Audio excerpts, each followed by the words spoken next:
हेरा पंचमी आउ एक सुंदर पवित्र परंपरा। हेरा पंचमी ना हेरा पंचमी कहीं चलतु जानिबा। महाप्रभुंकर बाहाघर समय रे महादेव मध्यस्थी करिथिबारु माँ लक्ष्मी जेतेबेले श्रीमंदिर बाहरी थांती पंच महादेव को स्मरण करिथांती। सेथिपाई एही परंपरार नाम हरंक ठारू आसी हेरा पंचमी होईची। एही परंपराटी रथयात्रार पंचम दिन हेथिबारु एहाकू हेरा पंचमी बोली कहा जाय थाए। हेले मने रखिथांतु एहा षष्ठी तिथि रे होई थाए।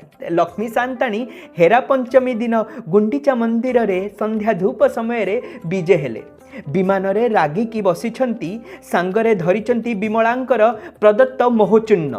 पति महापात्र लक्ष्मी को दही पटी मणोही कले।